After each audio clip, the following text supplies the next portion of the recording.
Olá, amigos. Vamos falar um pouco hoje sobre um tema muito procurado, muito polêmico, que é a obsessão, o orgulho e a vaidade. Não vamos entrar em aprofundamentos com relação à possessão, mas vamos falar aqui o suficiente para os irmãos que têm perguntado, que têm procurado sobre o tema. Então, iniciando, vamos definir o que seria obsessão. Do ponto de vista do Espiritismo, obsessão se trata da influência de espíritos sobre outros espíritos. Há vários tipos de obsessão. Nós temos as obsessões de desencarnados sobre encarnados, os espíritos que já partiram e atuam sobre os seres humanos, sobre os espíritos encarnados. A desobsessão de desencarnados sobre desencarnados, espírito sobre espírito, de encarnados sobre desencarnados e encarnados sobre encarnados. Então, nós vamos falar um pouquinho de cada uma delas aqui. Estudando os livros da doutrina espírita, nós percebemos e entendemos que a questão da obsessão não se trata de uma maldade, de uma perversidade, de alguma infração das leis naturais, mas o contrário, né? É apenas a aplicação da lei de causa e efeito. O que a gente quer dizer com isso? Que os espíritos, abre aspas, obsessores dos irmãos encarnados, dos espíritos encarnados, seriam aqueles aos quais os próprios encarnados tenham prejudicado no passado, em vidas pretéritas. Então, quando numa dada reencarnação, acontecem as inimizades, as brigas, aquele que é o ofensor, às vezes até um assassino que tira até a vida do próximo, ele tem uma vida com um determinado tempo e depois ele vai desencarnar. Então, aquele que foi prejudicado, que foi ofendido, que foi morto, também desencarna e se acha no direito de, abre aspas, vingar aquela maldade, aquela morte, aquela traição. E assim ele busca no planeta onde está aquele espírito que o prejudicou. E quando o encontra, se torna um obsessor, ou seja, um espírito que persegue e tenta prejudicar aquele espírito encarnado. Todavia, nós sabemos também que quando encarnamos temos o véu do esquecimento. Então, esse espírito que se acha obsediado, ou seja, perseguido, entre aspas, por um ou mais obsessores, ele se julga injustiçado, perseguido, não é? Ele acha que não merece essa perseguição, né? Tem várias razões, né? As obsessões têm vários motivos, né? E o principal deles é esse. Também acontece, às vezes, dessa questão da obsessão de desencarnados sobre encarnados, quando da eclosão da mediunidade, que os próprios guias e mentores do médium, permitem que ele sinta essa influência dos irmãos obsessores, usando esse termo, para que ele busque um autoconhecimento, uma ajuda espiritual, uma orientação e, consequentemente, na maioria das vezes, o desenvolvimento da sua mediunidade para que ele cumpra com o que planejou no plano espiritual, para que ele trabalhe como médium, seja em que seara for. Então, pormenorizando aqui brevemente os tipos de obsessão, eu repito, não vamos entrar na questão de possessão, um aprofundamento da obsessão. Essa obsessão que nós acabamos de citar, de desencarnado sobre encarnado, é a mais corriqueira, a mais comum. E normalmente ela diminui ou cessa quando o encarnado procura um atendimento espiritual adequado numa casa séria, faz tratamentos de passe e esse irmão desencarnado, dito obsessor, normalmente o acompanha e também recebe atendimento fraterno. Muitas casas, muitos irmãos já não utilizam mais esse termo desobsessão. Eles utilizam atendimento fraterno espiritual, o que é mais adequado, porque todos nós somos espíritos. O outro tipo de obsessão, que nós vamos falar um pouquinho, é a obsessão de desencarnados, espíritos livres, sobre desencarnados, que acontece quando há falanges espirituais, normalmente espíritos ainda ignorantes, ainda vibrando no mal, que subjugam outros espíritos na mesma condição, que os escravizam. Muitos deles, quando encarnados, trabalharam já conjuntamente no mal, que é a ausência do bem, né? Prejudicaram muitas pessoas, e muitos desses espíritos, quando desencarnam, insistem em continuar nas suas maquinações, nos seus controles, nas suas perseguições, pelo desconhecimento do bem, pelo desconhecimento da luz. O terceiro tipo de obsessão, que nós vamos citar aqui, seria a obsessão de espíritos encarnados sobre espíritos desencarnados. Um exemplo: quando nós perdemos um ente querido, um familiar, um amigo, e quando não temos muita orientação sobre as leis da espiritualidade, sobre a existência do espírito antes e depois da sua encarnação na Terra, nós muitas vezes, sem querer, acabamos por perturbar esse parente desencarnado, invocando, pensando nele nos momentos de sofrimento, indo aos campos santos, que são os cemitérios, né, nos dias dos finados, nos dias de Natal, e atraindo aquele irmãozinho para aquele local ali, onde mais nada existe, porque o espírito fica livre e se desloca para plano espiritual.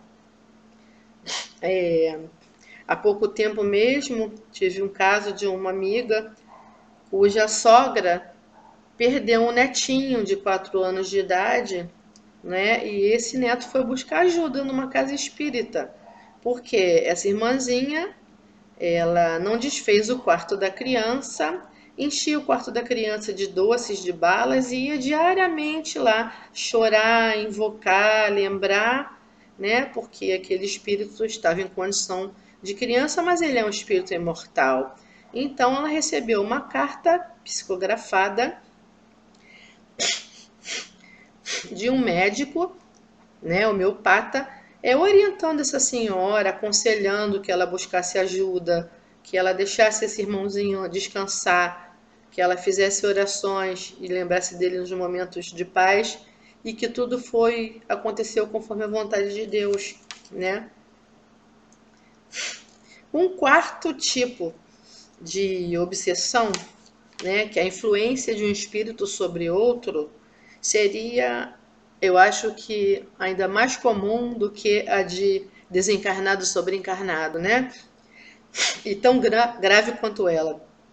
Seria a obsessão de espíritos encarnados sobre espíritos encarnados. E o que é isso? Isso trata-se de pessoas como nós, seres vivos, não é? Que por orgulho, por vaidade, tentam e muitas vezes conseguem controlar a vida dos outros seres humanos, manipulá-los, fazer intrigas, jogar com a vida dos seres humanos, muitas vezes humilhá-los, subjugá-los, isso até mesmo em instituições religiosas, o que não deveria acontecer, porque se o irmão estuda as leis espirituais, se ele conhece a lei de sintonia, o livre-arbítrio, afinidade e principalmente a lei de causa e efeito. Ele sabe que os seres humanos podem até temporariamente serem enganados, ludibriados, mas não se pode enganar a espiritualidade. Então, quando se desencarna, o véu cai e nós mostramos quem realmente somos, não é? E infelizmente nós vemos em todos os campos da sociedade irmãos encarnados, espíritos encarnados, que se julgam superiores aos demais, mais inteligentes, mais dotados de virtudes, né? Muitas das vezes com melhores condições econômicas, melhores condições sociais, né? E se julgam detentores da verdade e tentam jogar com a vida dos seres humanos, fazer a sua vontade, determinar o que deve ou não ser feito, às vezes determinar até o que deve ou não ser falado, ser pensado. São verdadeiros algozes do espírito. Esses estão totalmente enganados, não é? E vão ter que responder, como todos nós, né, pelos seus atos. Então, nós temos aí todos os livros da literatura espírita e outras crenças, não é? Dos grandes mestres que nos orientam ao cultivo do que é o oposto ao orgulho e à vaidade, né? Que seria o amor, a humildade, a simplicidade. Então é o ledo engano os irmãos que tentam controlar a vida dos outros, que não respeitam o livre-arbítrio e não respeitam a individualidade, né? Isso é uma invasão até do próprio campo energético da pessoa. E tudo isso acontece e é uma semeadura que gera frutos amargos para o porvir, não é? Explicando um pouco melhor, né, nós falamos aqui que todos esses casos de obsessão, em todos esses casos, os espíritos que obsediam, eles estão infringindo as leis morais, citada no Livro dos Espíritos, por exemplo, né? Eles estão infringindo a lei do karma, né? A lei da afinidade, e vamos citar as leis morais, as principais leis morais abordadas no Livro dos Espíritos, que seriam as leis naturais, que tratam de todas as leis universais, físicas, químicas, interpessoais. Aí nós temos a lei de adoração, que envolve a crença, a prece, a lei do trabalho, onde tudo na natureza se movimenta, tudo na natureza trabalha. A lei de reprodução, que existe em todos os reinos e garante a perpetuação das espécies, não é? A lei de conservação, onde a gente lembra, né, da necessidade dos bens materiais, mas não da escravidão a eles, né? Não do excesso de orgulho, de vaidade, de posse, materialismo. Temos também a lei de destruição,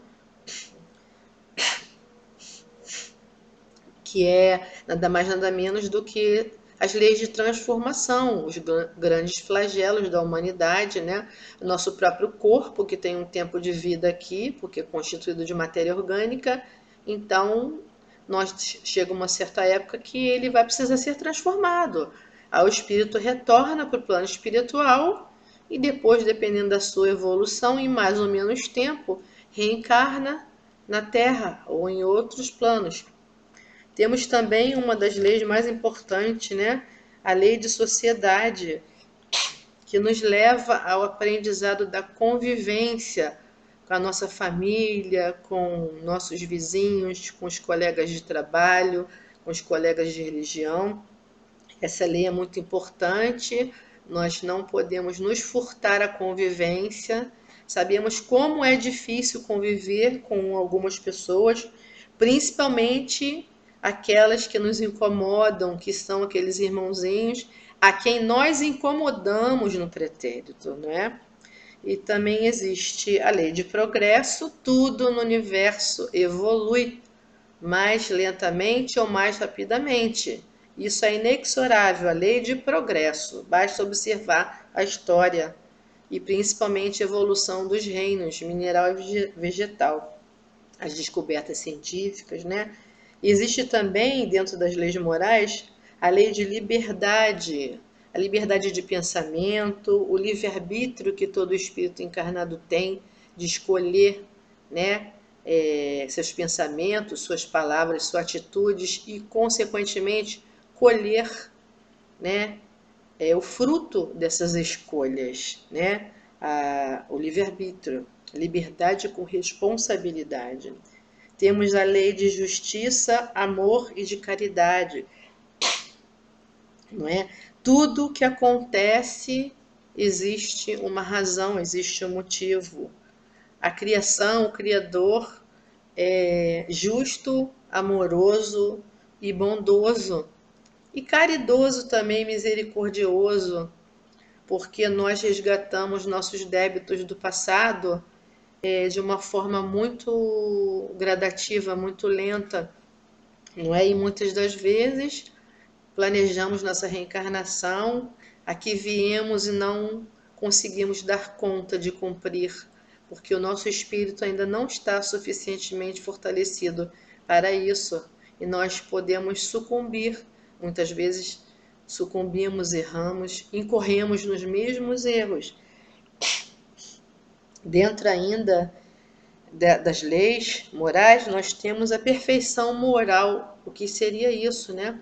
Basta nós lembrarmos aqui dos ensinamentos do Mestre Jesus, né, que em seu tempo falava em forma de parábolas para que as histórias, os exemplos não fossem esquecidos pela humanidade. 2000 anos se passaram e suas palavras não foram esquecidas, como outros ensinamentos de grandes mestres. Nesta lei de perfeição moral, nós viemos lembrar que existem os vícios e as virtudes.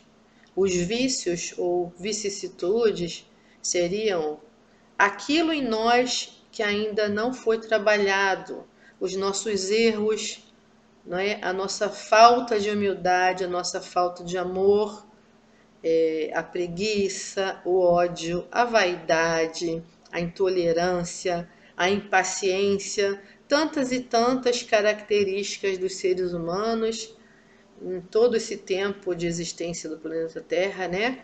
E nos últimos tempos, todos esses sentimentos estão exacerbados, né?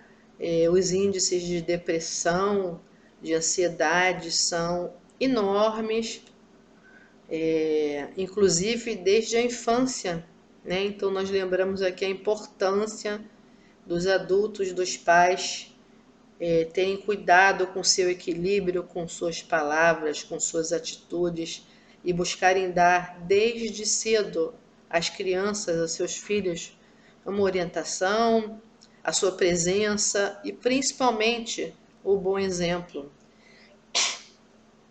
As virtudes seriam o oposto das vicissitudes, ou seja, todas as aquisições que o espírito já obteve de evolução ao longo das suas reencarnações, que seria a gratidão, o amor, a benevolência, a humildade, a simplicidade, a cooperação, saber trabalhar em equipe, não querer determinar as coisas, mas saber compartilhar tantas e tantas virtudes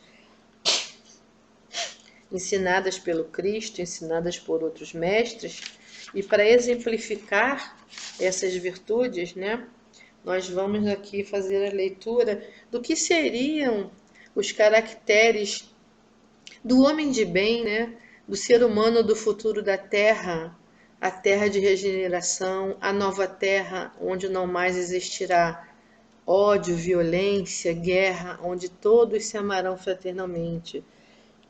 E na questão 918 do Livro dos Espíritos, Kardec perguntou assim: por que indícios se pode reconhecer em um homem o progresso real que lhe elevará o espírito na hierarquia espírita? E os espíritos respondem: o espírito prova a sua elevação quando todos os atos de sua vida corporal representam a prática da lei de Deus e quando antecipadamente compreende a vida espiritual. Verdadeiramente, o homem de bem é o que pratica a lei de justiça, amor e caridade na sua maior pureza.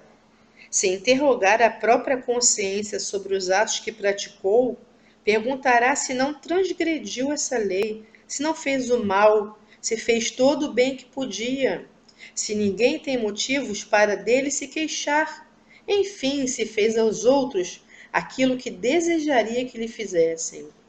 Possuído do sentimento de caridade e de amor ao próximo, faz o bem pelo bem, sem contar com qualquer retribuição, e sacrifica seus interesses à justiça. O homem de bem é bondoso, humanitário, benevolente para com todos, porque vê irmãos em todos os seres humanos, sem distinção de raças nem de crenças, sem preconceitos. Se Deus lhe outorgou o poder e a riqueza, considere essas coisas como um depósito de que lhe cumpre usar para o bem. Dela não se envaidece por saber que Deus pode tirá-las no momento em que quiser. Se sob a sua dependência a ordem social colocou outros homens, trata-os com bondade e com complacência, porque são seus iguais perante Deus. Usa da sua autoridade para lhes levantar o moral e não para os esmagar com seu orgulho. É indulgente para com as fraquezas alheias, porque sabe que também precisa da indulgência dos outros e se lembra destas palavras do Cristo: atire a primeira pedra aquele que estiver sem pecado. O homem de bem não é vingativo. A exemplo de Jesus, perdoa as ofensas, para só se lembrar dos benefícios, pois não ignora que, como houver perdoado, assim perdoarão os seus erros. Respeita, enfim, em seus semelhantes, todos os direitos que as leis da natureza lhes concedem, como quer que os mesmos direitos lhe sejam respeitados. Então, esses são os caracteres do homem de bem que Jesus nos suscitava a buscar, a procurar.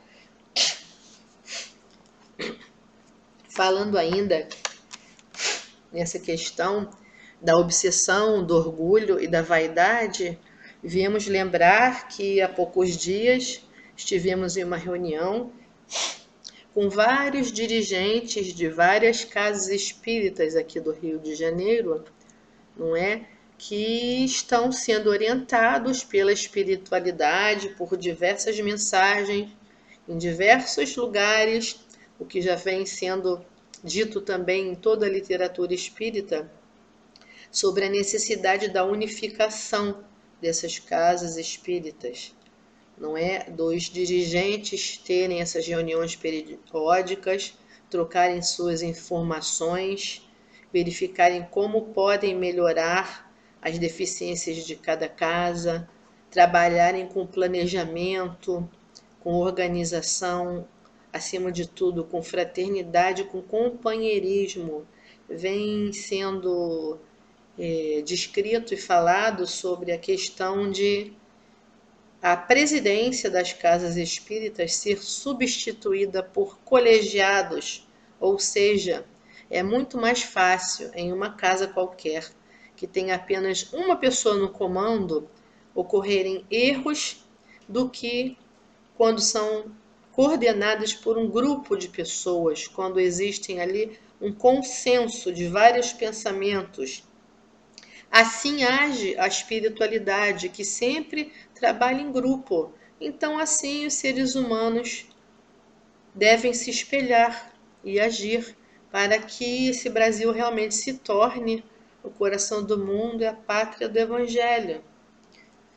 Fazemos aqui também uma breve leitura de uma psicografia encaminhada a dirigentes de casas espíritas e a todos, que diz assim: Caros irmãos em Cristo, é deveras importante que cada um trabalhe por esta causa de levar ao próximo energias benfazejas, palavras de esclarecimento de fé, a fim de que os resgates do passado sombrio sejam realizados em benefício de todos que infringiram as leis naturais e ensinamentos do Cristo. Para isso, se faz necessário o estudo continuado, a disciplina, o respeito aos trabalhos, a cooperação fraterna, isenta de maledicências e ciúmes, e principalmente a semeadura da metanoia em cada um. Metanoia é a transformação moral e espiritual interna que cada um deve realizar. É extirpar as sementes daninhas de cada coração e fertilizar as virtudes cristãs. Cada uma trabalha a metanoia em si próprio, não no próximo. Trabalhar esta metanoia, a reforma interior, é um árduo, mas necessário exercício de lapidação da alma para que os propósitos escolhidos no plano espiritual antes da reencarnação sejam alcançados com êxito e o indivíduo não retorne à pátria espiritual fracassado em seus intentos. A caridade, o silêncio, a prece são lemas do serviço no bem. Aqueles que dirigem devem exercer esta imperiosa função com disciplina, seriedade e amor, orientando os médios nas casas espíritas em suas dúvidas e acolhendo os assistentes fraternalmente, sempre com semblante fraterno e palavras de bondade nos lábios, jamais exprimindo palavras que possam ofender ou magoar, pois é inumerável a quantidade de encarnados dispostos a auxiliá-lo. E bons espíritos sempre auxiliarão aqueles que tenham boa vontade e amor no coração. Os irmãos que são dirigidos, os médios das casas, não imaginam a responsabilidade que cabe aos dirigentes e devem, de acordo com os temas apresentados sobre obsessão e outros, se esforçarem ao máximo, trabalhando e servindo em silêncio, estudando sempre, emitindo bons pensamentos e vibrações de amor para que seus guias, mentores possam auxiliá-los e protegê-los de influências nefastas. Devem acatar as orientações sem melindres, verticalizando o pensamento para as esferas superiores, pois só assim estarão sendo os filhos pródigos e trabalhadores de última hora, necessários à manutenção da obra de caridade que atende tantos aflitos e desvalidos de saúde e de fé que aqui aportam. Trabalhar a metanoia é trabalhar a humildade, a fé, a renúncia, a dedicação, o pensamento no bem, o cumprimento dos deveres familiares, sociais e religiosos com equilíbrio e convicção, fazendo do Evangelho do Cristo seu compêndio de consulta diária e das orientações espíritas o método de burilamento mental que leva à libertação da ignorância e compreensão, para que aconteça a transformação deste planeta em um planeta de regeneração.